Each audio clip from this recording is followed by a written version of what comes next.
Hello viewers, welcome back to my channel. I am Neha Paryani and in this session we are going to discuss about receipts and payments account. Okay, in my previous session we have started with the not-for-profit organization chapter. Okay, so we have discussed its concept, the introduction part, all the theoretical aspects was discussed. So today we will discuss first account that we need to prepare, that is receipts and payments account. Okay, first we will understand what all the points we need to remember, then we will solve a problem relating to it. Okay, so first of all, receipts and payments account is prepared to record whatever the amount is received by a non-profit organization and what all the payments that the non-profit organization has to make to others. Okay, but in most of the cases, while in your examination, in question itself, receipts and payments account will be given, so you don't have to prepare it. Okay, but this could be asked for 4 or 6 marks. Okay, so you should know how to prepare and it's damn easy. Okay, now let us try to understand what all the points we need to prepare in order to we need to remember in order to prepare this account.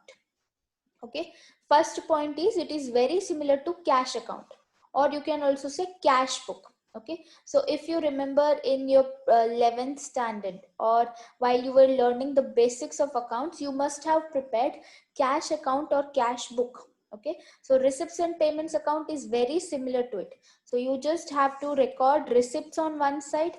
Okay, what all the receipts are made, all those on one side, and what all the payments are made on the other side. Okay, so this is all we have to do, but we have to remember certain other things here. Okay, so this is similar to cash account, it's fine. Then only cash basic transactions are recorded. So as I already told you, it's very similar to cash account. We do not record any credit transactions in the cash account. Okay, whenever the payment is immediately received or made, okay, only those cash basis transactions needs to be recorded here. Okay, then third, all the transactions irrespective of revenue or capital nature are to be recorded. Okay, now here this point you may not understand it now, but when you will prepare income and expenditure account, then you will definitely understand this one. Okay, so currently we have to remember that all transactions we need to take, be it short term transactions or long term, it doesn't matter here. Okay, so maybe the items or maybe the transactions occur again and again during the course of business, or they may occur once in a lifetime, it doesn't matter. We have to take each and every transaction here. Okay, then transaction of previous years or current years are recorded. Okay, so it's not compulsory that only current year transactions should be taken here. Okay, any transaction relating to previous year, maybe upcoming year, all of those will be recorded in receipts and payments account. Okay, so currently you may not understand these 2 points, the importance of third and fourth point, but when you will prepare income and expenditure account, then definitely you will understand the difference better. Okay, so for now we have to just remember these 4 points. Only cash basis transactions should be recorded. Okay, and all the transactions irrespective of their nature will be recorded here, and transaction of any year are recorded here. Okay, so if you have understood the concept, we can solve a problem relating to it now. Okay, so the problem here is, from the following particulars relating to a firm, prepare receipts and payments account for the year ending 31st March 2002. Okay, so here certain items are given, right? So in this we have to bifurcate, or we have to divide which are the receipts for an NGO and which are the payments for an NGO, or you can also say NPO, like as the name we have, non-profit organizations. Okay, we call it as NPO, right? So first of all, opening cash and bank balance is given. Okay, so we need to take it. First of all, let me show you the format of receipts and payments account. So this is how the format looks. We have two sides, debit and credit side, like how we have for all the accounts.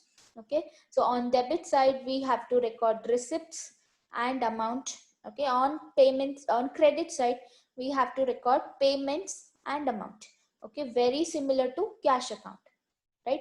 So first of all, the first item that we have is opening cash and opening bank balance. We need to take it. Okay, so we will take it on the debit side.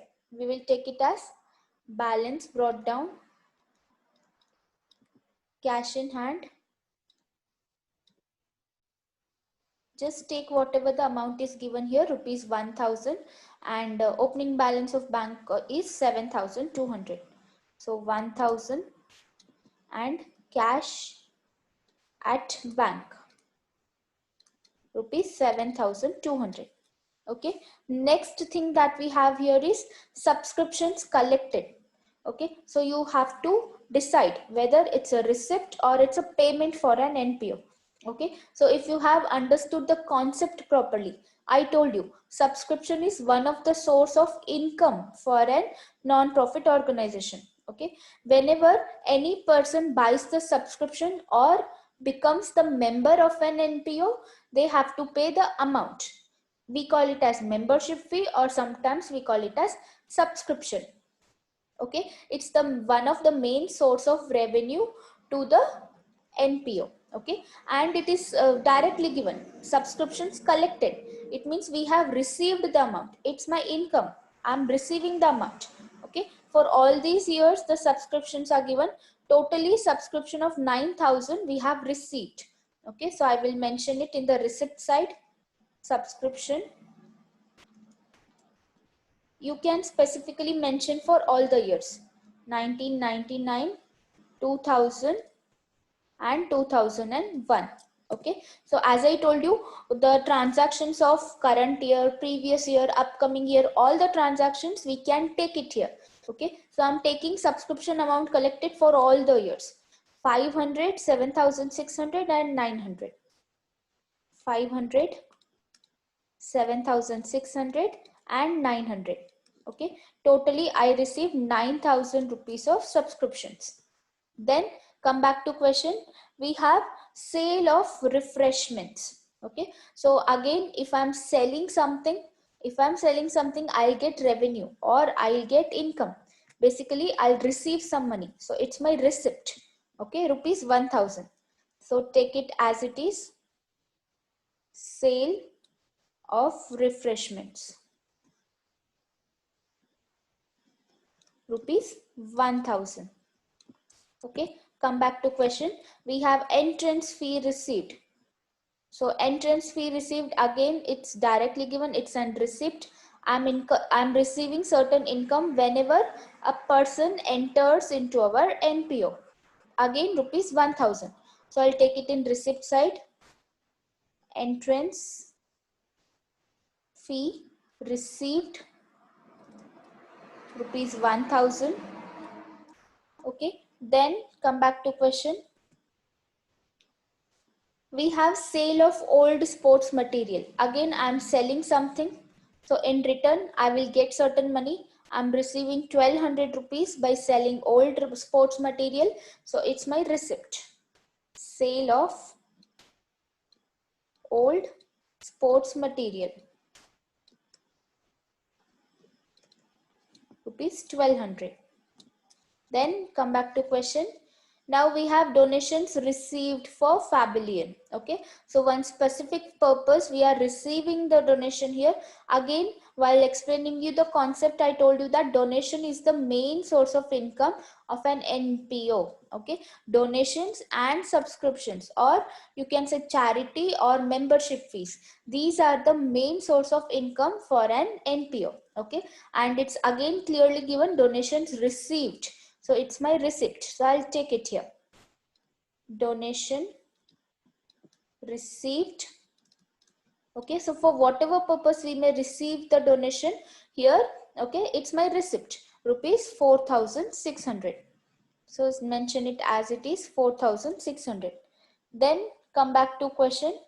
Okay, next we have purchase of refreshments, rupees 600. Okay, now I'm purchasing certain refreshments. Okay, what is refreshments here? So it could be any health drinks, or it could be any soft drinks, anything like tea, coffee, we call all those as refreshments here. Okay, I'm purchasing certain refreshments. So when I'm purchasing, I have to do payment, right? I have to do payment of certain money, rupees 600. Now this is my payment. Okay, I will write it in payment side as purchase of refreshments, rupees 600. Then come back to question. We have expenses for maintenance of tennis court, rupees 2000. Okay, now what is maintenance? Maintenance, we all know that keeping a place neat and tidy. Okay, for that we have to incur certain expenses. We have to keep cleaning that place. Okay, so for that we have to incur certain expenses. Now we all know that expenses in the sense I have to do certain payment. Obviously I am not receiving any money here, it's my expense. I am giving certain money to others, so it's my payment. So I'll take it in the payment side as expenses of maintenance of tennis court, rupees 2000. Expenses for tennis court, rupees 2000. Okay, then come back to question. We have salary paid. Again, it's clearly given paid in the sense I'm paying salary to my employees, rupees 2500. Take it in payment side. Salary paid, rupees 2500. Then back to question. We have tournament expenses. Okay, again there is a word called expenses, means I'm making certain payment to others, rupees 2400. It's my payment. Tournament expenses, rupees 2400. Back to question. We have furniture. Now what is meant by this? They have just given the word called furniture. Okay, it's nothing but furniture purchased. Okay, if any asset is given, then it's if only asset is mentioned, then it means that I am purchasing the furniture here. Okay, when I'm purchasing the furniture, I have to do the payment. Okay, so I'm pay for purchasing furniture worth rupees 1500. So I'll take it on the payment side as furniture purchased, rupees 1500. Back to question. So this is done. We have office expenses. Expenses are again my payments, rupees 1200. So take it as it is. Office expenses, rupees 1200. Then back to question. At last they have given closing cash in hand, rupees 400. Okay, see now opening balances of cash in hand and cash at bank, I have taken it at the debit side, right? So closing balance, I'll take it on the opposite side. Okay, cash in hand closing balance is given. So cash in hand, rupees 400. Okay, now we have to find closing balance for cash at bank. Okay, so how we will do it? Now see here, from question all the items have been taken irrespective of their nature, irrespective of the time period. We have just taken everything. We have just divided all the items if they are receipts or payments. Okay, we have just divided them, or we have just bifurcated them. Okay, so after dividing, we have this particular account here. Now what we have to do, we have to do the total of both the amount columns. Okay, and see which side is bigger, right? So here in this case, the total on debit side is more.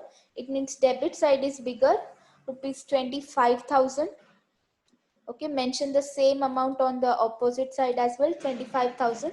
Now the balancing figure, it means after deducting all these amounts from 25,000, the balancing figure that I get is rupees 14,400. Okay, so I will call it as cash at bank. In bracket you can write balancing figure. Clear? So what does it mean now? See, debit side is bigger in the sense my receipts are more than my payments.